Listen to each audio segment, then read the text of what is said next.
y recibimos de la mejor manera a nuestras visitas. Es ahora, en esta Semana PEC, que podamos demostrar cuán hospitalarios somos, cuán comprometidos estamos con el desarrollo de la patria, cuán comprometidos estamos para que de las inversiones podamos atender las necesidades de nuestros hermanos que se encuentran aún en ese índice de población vulnerable. Por ellos, por nuestros hermanos que están allí, esperando todavía ese cambio en calidad de vida, la población vulnerable, los pobres y pobres extremos, por ellos y por todos los peruanos, seamos los mejores anfitriones de la PEC.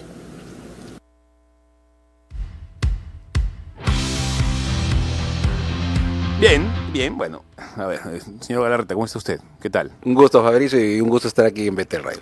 ¿Qué le parece? A ver, escuchar a la Presidenta de la República una vez más enfundándose el rol de mamá.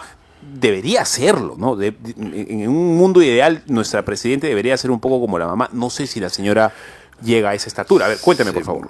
Bueno, yo me acuerdo cuando mucha gente decía que Vizcarra nos hablaba como un padre durante la pandemia, ¿no? Y no hay muy buena experiencia de esos papás o mamás.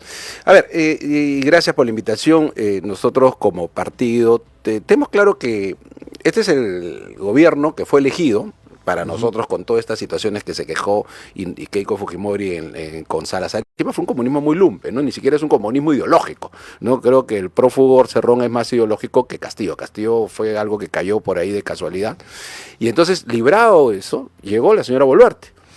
No está haciendo lo que nos gustaría o lo que haría Fuerza Popular del gobierno. Nosotros lo he dicho en una entrevista, nosotros con el tema de la seguridad lo hubiéramos terminado ya hace rato, porque ese es un tema, la verdad, de decisión, de actitud y de medidas que ahora he empezado a hablar del foro militar para los policías y militares, ¿no? Entonces, que lo vamos a hablar de seguridad, pero a lo que voy en general es un gobierno en el que, digamos, es lo que nos toca, por lo menos no está en el lado de Castillo, eso es lo que no le acepta a la izquierda caviar a Boluarte, y entonces más está entre que si uno se suma al coro de quienes la quieren vacar para que venga un Sagasti 2 o algo parecido, o quienes más bien tenemos que cuestionar, como hace la prensa, como el caso de ustedes, pero no la prensa pues que tiene un objetivo político, porque lo hay definitivamente aquí y en otras partes del mundo, sino un objetivo de que realmente mejore, ¿no? Entonces, nosotros hemos tenido solamente una reunión, yo recuerdo haber estado en Palacio y haberle hablado de temas justamente de la seguridad.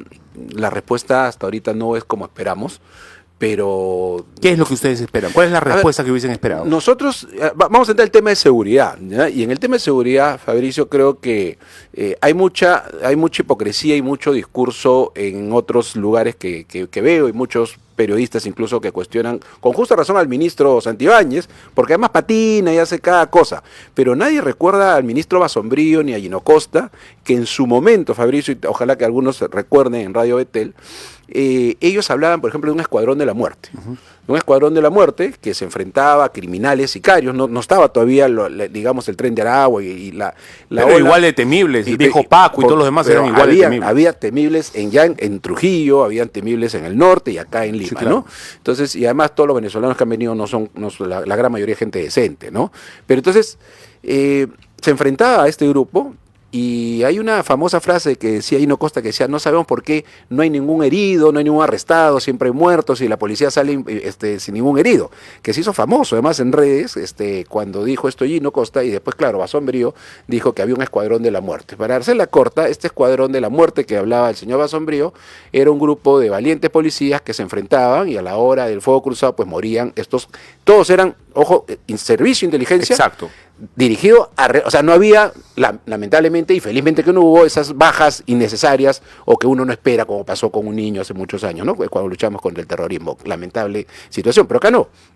Bueno, para hacerla corta te decía, la mitad de ellos están presos y la mitad prófugos de esos policías. Entonces, si tú le pides a un militar y un policía que se enfrente a estos asesinos, a estos malditos que matan a las mujeres por un celular, mañana es nuestras hijas, nuestras madres, en las plazas, en el mercado, tú quieres poner un puesto de hacer lo que sea, mira, hasta jugo de naranja y te empiezan a pedir cupos, o sea, son más eficientes que la SUNAT, esta gente es todo sinvergüenza, ¿no es cierto?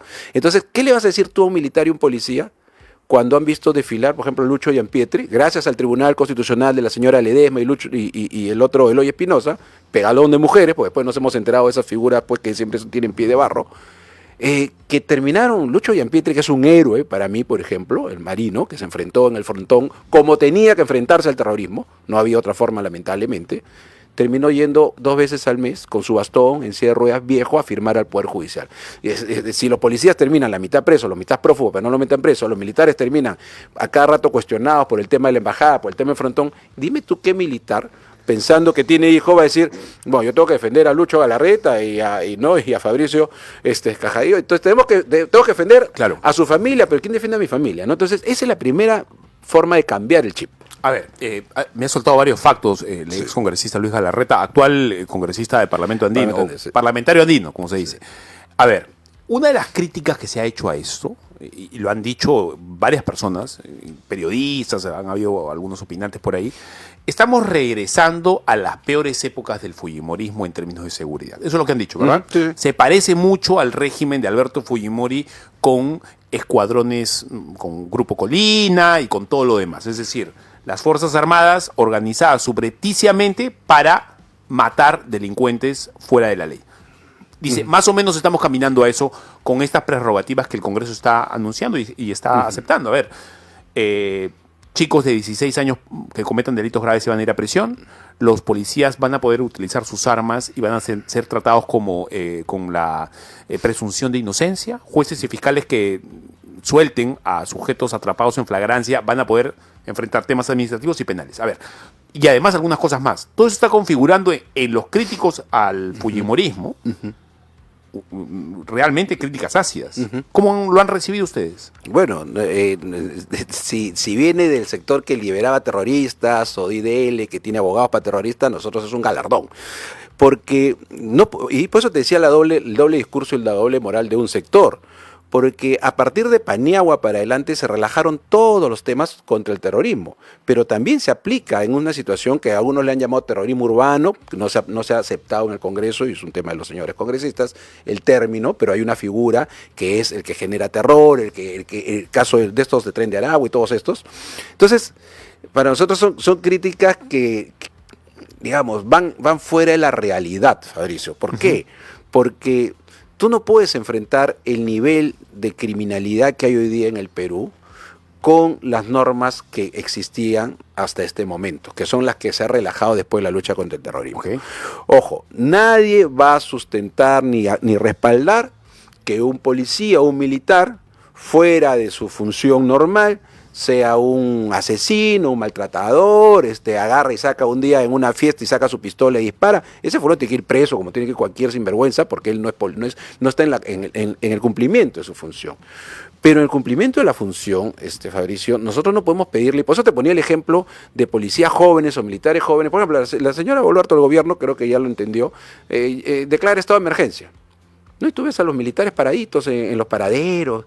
Pero esta emergencia, perdóname Fabricio, es para que vaya, patee las puertas, rompa las puertas, no tiene nada que ver la ley del Congreso como dicen los caviares, nada. Los sacas así de los pelos, los pones así en fila y todos te lo llevas, o sea, la actitud con la que tiene que estar el gobierno. Yo no he sido funcionario público en mi vida y no pretendo serlo, pero me imagino que cuando tú ordenas un estado de emergencia, no lo ordenas simplemente para la portada o para el titular, sino tiene que haber un trabajo mínimamente de inteligencia para tú saber dónde golpear en ese estado de emergencia, porque hay derechos que quedan suspendidos o situaciones que tú puedes hacer que en una circunstancia normal no puedes hacer como Estado.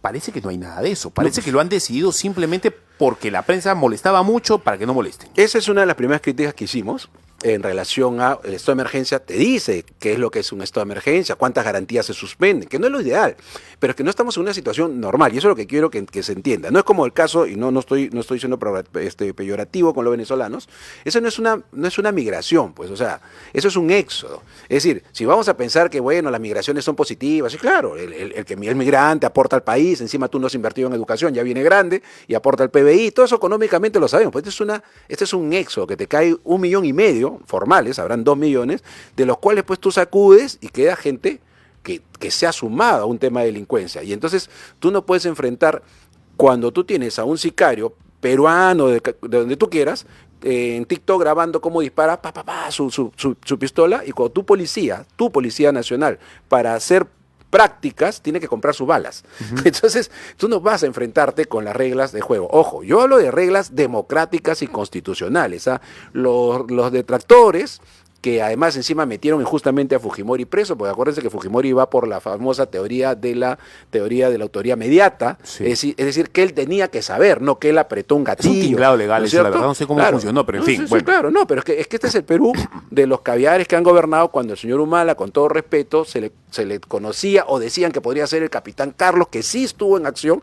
Bueno, cuando él se enfrenta a Keiko, todos decían Fujimori, violador de derechos humanos, lo cual era falso, y no les importaba votar por una persona que podría por lo menos quedar la duda que sí estuvo en acción. Además, se enfrentó al terrorismo, me parece bien lo que hizo el señor Humala, si es que enfrentó al terrorismo, no si es que excedió, ¿no? Entonces, ahí lo que nosotros tenemos que hacer, y la verdad, ahí tú tienes un plan de mediano plazo y un plan de largo plazo, porque es verdad, hablando de los jóvenes, que hace un debate muy fuerte, mi bancada está partida. Yo, por ejemplo, estoy a favor de la ley. No sé si necesariamente mi bancada esté a favor. Está hablando de la ley de los menores. de 16 años que vayan sí, a prisión. Sí, claro. Pero hay todo un debate que es interesante, que yo suscribo la parte, por ejemplo, que hace el Estado por los jóvenes. Sí, pues.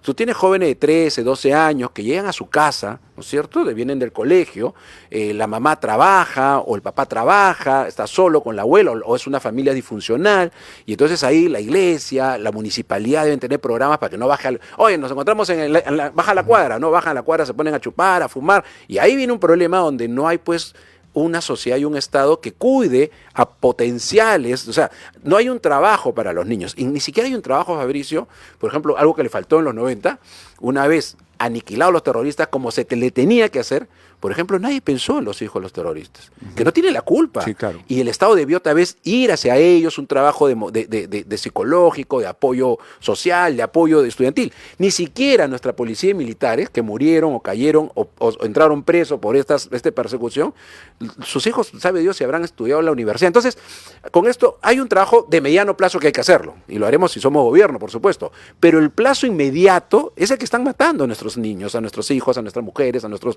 padres, los están matando por un celular. O sea, tú hables una pollería en cualquier distrito de Lima, ¿qué es? O sea, pues de 4x3, esos hornos caseros, empieza a hacer pollo a la brasa y ¡pum! Entonces, en conclusión, no, para mí la seguridad pasa casi a un nivel, casi como la libertad. Derecho a la vida y el derecho a la libertad eso es, digamos, un poco la ¿En un estado de correlación. guerra? Yo siento que no sé si estamos en un estado de guerra, pero no estamos en un estado normal de delincuencia, y entonces la seguridad va por encima, ¿sabes qué? Hasta el derecho al trabajo, por ejemplo. Me ha hecho usted recordar algo, ¿no? Obviamente no voy a dar el nombre, pero en uno por la carrera se hace amigo de los que fueron almirantes, generales, coroneles, etcétera.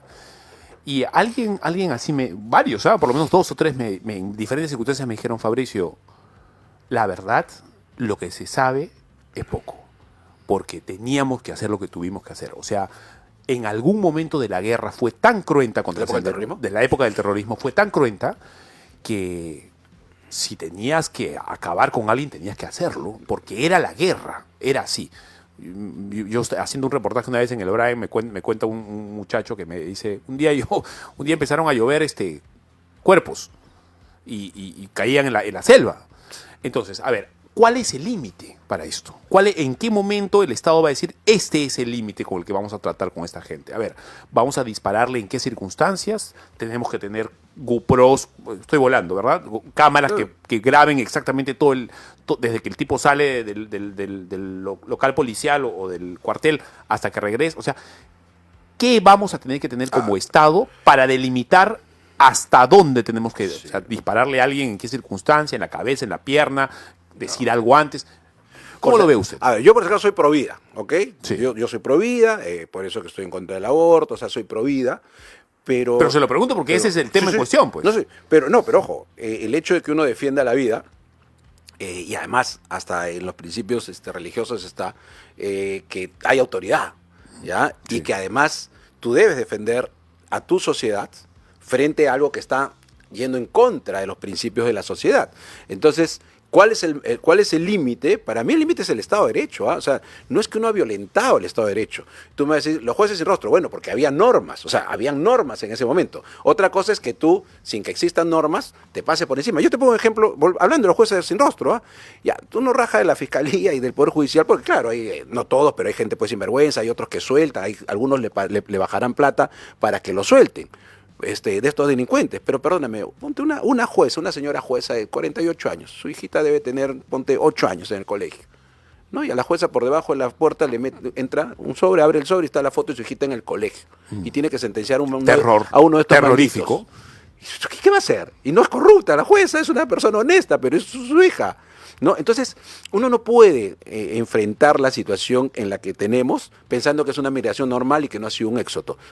Uno no puede enfrentar la situación que tenemos parando a los militares en el estado de emergencia y ellos no van a querer hacer nada porque dicen, ya, yo me voy preso, me matan, ¿quién ve por mis hijos? Si lo han metido preso a fulano, a Jean-Pierre lo han hecho firmar, a los Chavín los han denunciado, a estos basombríos los metió preso por culpa de estos caviares. Entonces, tenemos que ponernos a pensar, pero el límite es el Estado de Derecho. El Estado de Derecho no tiene por qué ser débil. La fuerza del Estado de Derecho está enmarcado en principios. Por supuesto que el principio de la vida, pero Fabricio, si yo soy autoridad, la vida de mis ciudadanos en libertad y que cumplen con todo lo que tienen que cumplir, por supuesto que está por encima del que se la quiere arrebatar. Y mi policía y mis militares en uso del Estado de Derecho, que son los únicos que tienen el monopolio del uso de las armas, tendrán que enfrentarlos y mandar el mensaje que aquí no pueden continuar así. Mucho de esta guerra ha tenido que ver con mensajes, algunas cosas duras, obviamente duras, no tan duras como ha habido guerras en otras partes del mundo, pero duras, que no deberíamos llegar a esa situación, pero son como mensajes para estos delincuentes. Pero hoy día ya estamos en el problema. Entonces, sí, hay que trabajar en los niños, en la sociedad, en el tema de las drogas, hay que trabajar, porque el Estado, la verdad, o sea, yo prefiero, por ejemplo, hablando de, por ejemplo, yo que soy prohibida, ¿no? De lugar de dar clases sobre, oye, hay que evitar el embarazo, hay que ayudar a los chicos para orientarlos, no, ellos prefieren repartir condones. Es como que en lugar de hablar que no hay que drogarse, ¿no? Reparte jeringas para que no se contagie. Drógate, ¿no? Pero drógate así. Entonces el Estado, un poco extraño, el Estado, y ojo que yo no soy ni siquiera ni cucufato ni nada por el estilo, a lo que me refiero es que el rol del Estado, que tiene que cumplir con determinadas cosas en la formación, en el respaldo, por ejemplo, en el tema de bienestar emocional. O sea, el Perú es un país que viene de una guerra como Sendero, y por eso somos medio belicosos, por eso que acá en la esquina, saliendo del Nacional, se agarra la barra del Cristal con la de la U, o la de la Alianza con la de... O sea, porque hay todo un tema de trabajo, digamos, psicológico que no se ha hecho. Pero todo eso se hace, pues, en un gobierno que tenga plan, que tenga propuestas, ¿no? A ver, y en una ciudad o en un país tan belicoso como usted, o medio huraño a veces entre nosotros mismos, como somos. Tú ves los taxis, ¿no? Te bajas y baja Sí. la luna y la mentada. A ver, estamos en APEC. APEC en medio de toda de todo este mindset medio negativo que tenemos en términos de violencia. ¿Cómo debe enfrentar Dina Boluarte la responsabilidad de que no pase nada? Solamente un tema chiquito de COGAPEC, ¿no?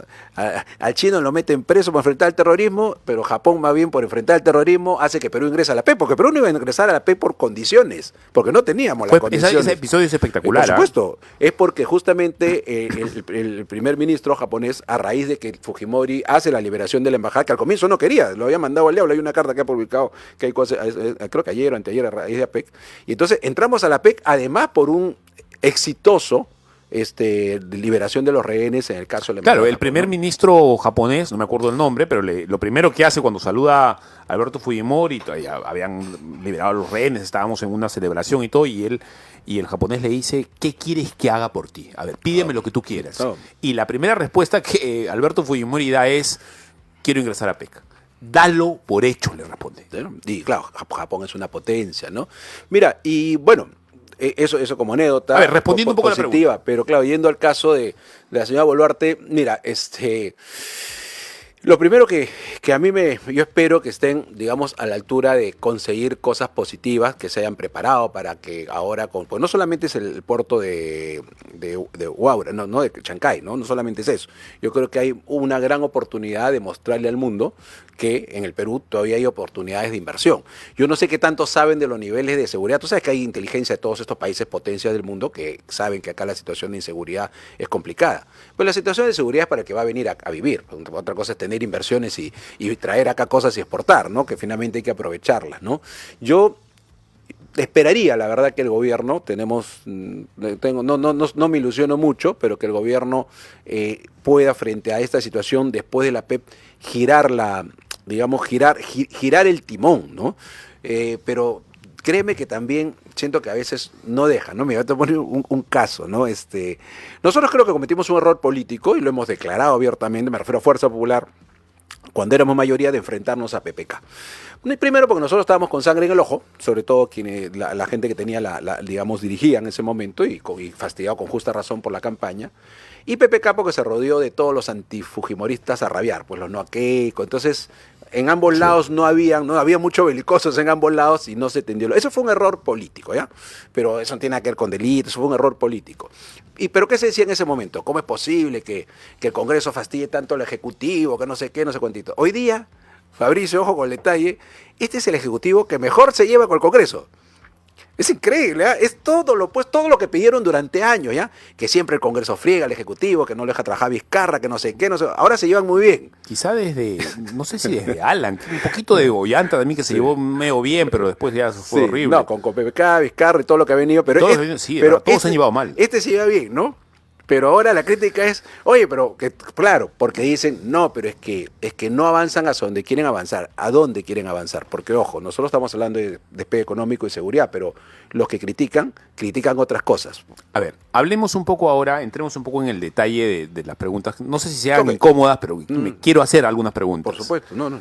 La hermana de Keiko Fujimori, de la señora Keiko Fujimori, la señora Sachi, ha expresado hace algunos días que no sé si ha dado a entender que no es el sentir de ella que su hermana postule a la presidencia en el 26. No, ha dicho ella no lo tiene decidido aún, ha dicho algo así. En fin, ¿debería postular Keiko Fujimori? Hay algunos que piensan que va a hacerle daño al país si postula, puesto que tiene un techo demasiado pequeñito. O sea, hay mucha gente que la odia y que estaría dispuesto a votar por una piedra, como dicen los rojos, antes de ir por Keiko. Yo me sonrío porque hay un gran sector del centro derecha que quiere que Keiko no postule porque sienten que con ella no hay posibilidad que otro pase a la segunda vuelta. Esa es un poco la idea que tienen algunos. Quieren pasar a alguno de ellos a la segunda. Pero yo digo, pues, sean mejor candidato y pasan a la segunda vuelta, ¿no? Porque soñar con que alguien salga para yo poder recién pasar, ¿no? Porque el hecho que pase a la segunda vuelta y no gane tampoco es culpa de esa persona, sino de quienes finalmente toman la decisión de no votar, ¿no? Yo defiendo ahí el derecho de Keiko, como ella lo ha hecho siempre, de postular si es que finalmente el partido, ella primero le interesa y el partido así lo decide. Lo que pasa es que esto siempre se ha levantado a raíz de, en paz descanse Nano, me acuerdo que le hicieron una pregunta y él dijo, igual que yo digo, bueno, es que Keiko es nuestra candidata natural, ¿no? En un momento fue el presidente Fujimori, porque además así se decidió, y nosotros íbamos a ir a una asamblea si es que pasaba el tema de la salud, que siempre lo dijimos, ¿no? Ese era un paréntesis, y el tema legal. Pero regresando al tema de ella, lo que Sachi ha hecho es lo que Keiko ha comentado varias veces y nos ha dicho, ideal sería buscar un candidato de consenso. Ella entiende que no es un candidato de consenso, entonces. No, porque tú te puedes sentar con otros grupos y llegar a la conclusión de que ella puede ir de candidata y hacer una alianza con ella. ¿O ella puede ir al Senado?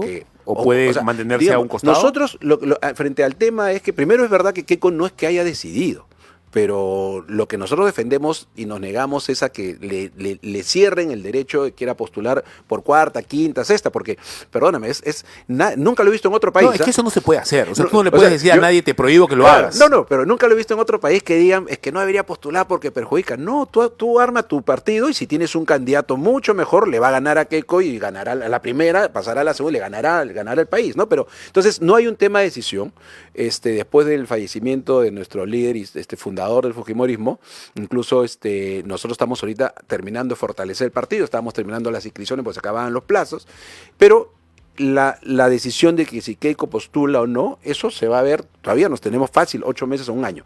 Lo que sí había comentado Keiko, y fue público, pero creo que nadie creía esa posición, ella sí nos había hecho al comité político que si había un adelanto de elecciones, ella no iba a participar, y lo había dicho abiertamente, porque claro, venías de una campaña, estaba Castillo de presidente, y si había una elección de nuevo al año y medio, ella dijo, no, yo no participo. Ya, si llegamos el 26 es otro tema, y ese es el tema que está todavía pendiente, ¿no? A ver, entre peruanos, ¿verdad? Entre patriotas incluso, si usted lo prefiere. La señora ya perdió 2 veces. O 2, sí. No, si me equivoco, no sé si han sido 3. 3 candidaturas, sí. Gracias. 3 veces. Ya una cuarta pérdida ya es, o sea, ya sería, pues, evidentemente ya debería ya dejar ahí la situación. ¿Da para una cuarta más con un Antauro Humala que está mal que mal creciendo así porque no tiene una opción en contrario? Y permítame terminar, y con el ejemplo de un Pedro Castillo que le ganó a Keiko Fujimori por poquito, pero que le ganó siendo una caricatura de contrincante. Digamos que no tanto, ¿no? Hoy día, si tú ves, hay encuestas donde Pedro Castillo está muy bien, ¿ah? Porque hay mucha gente que se acostó con Pedro Castillo presidente y se levantó con Pedro Castillo en prisión. Sí. Y porque no llegó la comunicación fría. Ya de ahí nomás empezó mal el gobierno de transición de la señora Boluarte o de reemplazo, porque la comunicación fue fatal. O sea, todo el mundo cree que le hicieron, lo derrocaron. Keiko Fujimori, para empezar, primero es muy joven, ¿no? Todavía tiene techo para adelante. Y claro, yo no analizo y obviamente respeto ese análisis de que ha perdido 3 veces.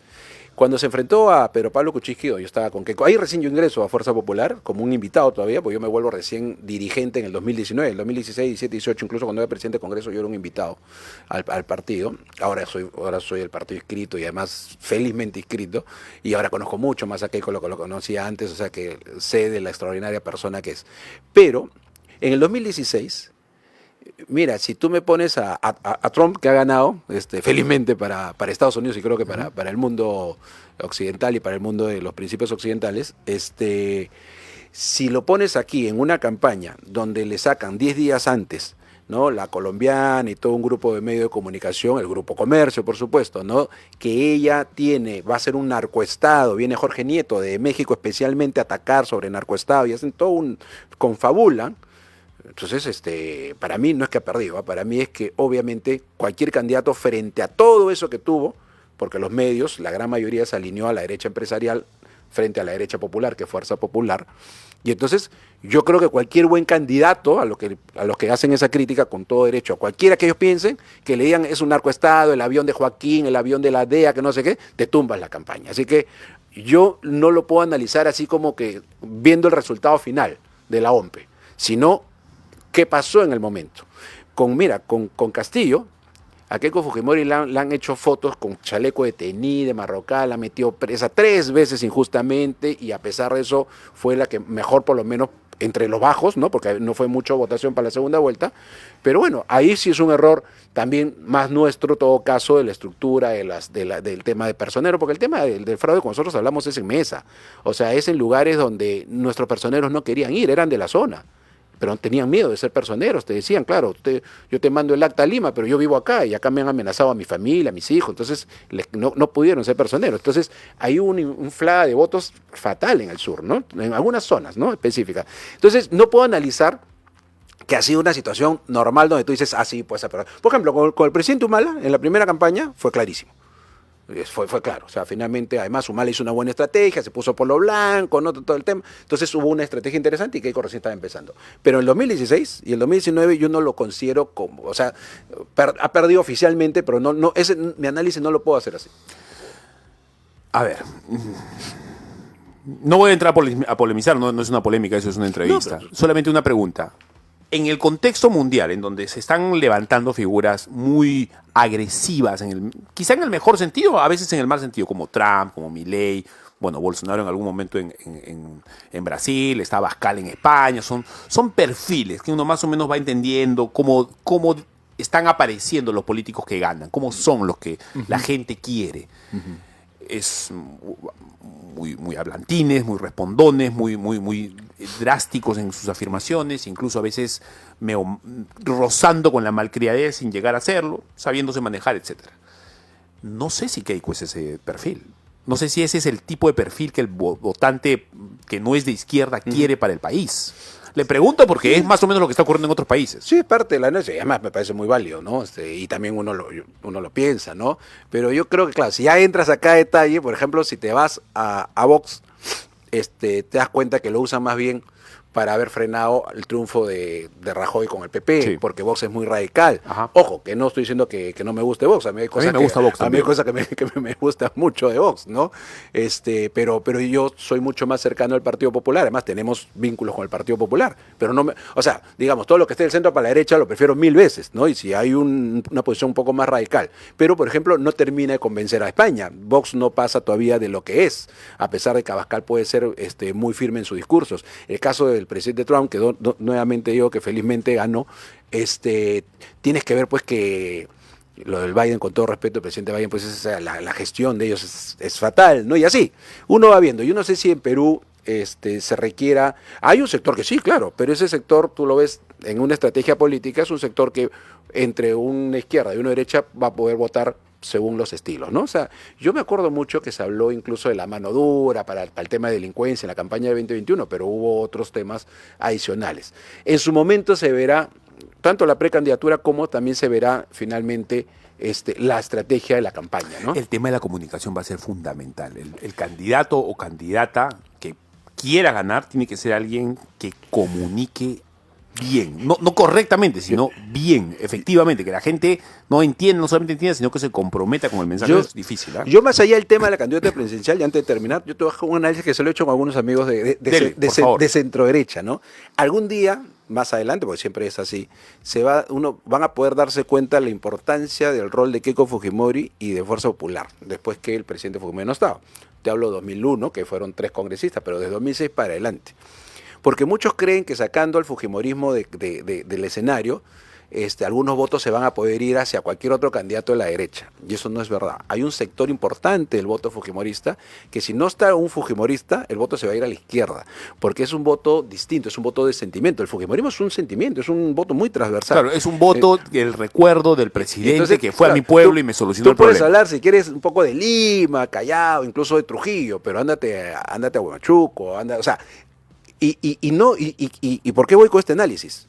El rol de Keiko Fujimori y Fuerza Popular, y por eso fue cuando yo, la primera decisión que tuve de inscribirme en el 2016, analicé cuál era el partido que podía enfrentar a la izquierda, donde ningún partido de centro derecha, ninguno de los amigos que conozco, y le tengo mucho aprecio, líderes diferentes o nombres que han salido de posibles candidatos, yo siento que pelearía pues los votos con la izquierda en las zonas donde el Fujimori sí puede pelear. Entonces, algunos sienten que sacar del ¿cómo se llama?, del análisis o del esquema político a Keiko Fujimorismo puede permitirles pasar. Y ojo que la única vez que ha pasado la izquierda ya formalmente al poder con Castillo era porque veníamos incluso muy golpeados injustamente con la fiscalía que persigue a la oposición, ¿no? Entonces, ¿no se lanza Keiko o sí? Sí, claro, o sea, nosotros tenemos que esperar el momento, ella es nuestra candidata natural. ¿Cómo que sí, claro? ¿Ya está decidido? Por mí sería mañana, pero el tema es, creo que Sachi lo ha dicho bien, sino que lo han distorsionado, ¿no? O sea, en el buen sentido. Ella lo que debe haber dicho a Sachi, como nos lo ha dicho a nosotros,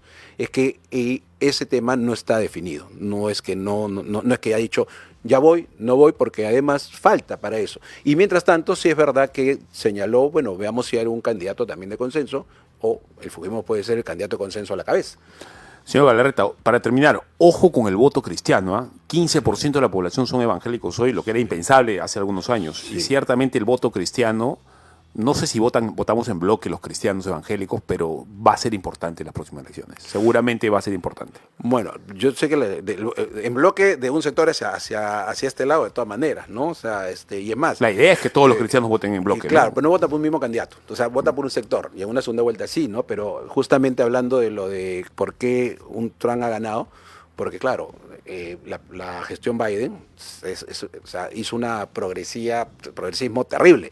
Y entonces creo que no han considerado realmente la cantidad de personas que sí creemos en los principios cristianos. Y ese es el graso error, ¿no? Ahora, nosotros como partido, si tú ves nuestro decálogo, están básicamente los principios que son los que defiende, y seguro que lo defiendes tú, lo defienden los oyentes de Radio Betel y los que han hecho adelante Betel Radio o Betel en general, ¿no? Que los conozco también hace muchos años, ¿no? Sí que estamos en eso. Bien, muchas gracias, señor Galarreta, muy amable. Un gusto, Fabricio, un gusto. Un gusto, como siempre, saludos para su casa y para su familia. Que Dios le bendiga. Vamos a una pequeña pausa.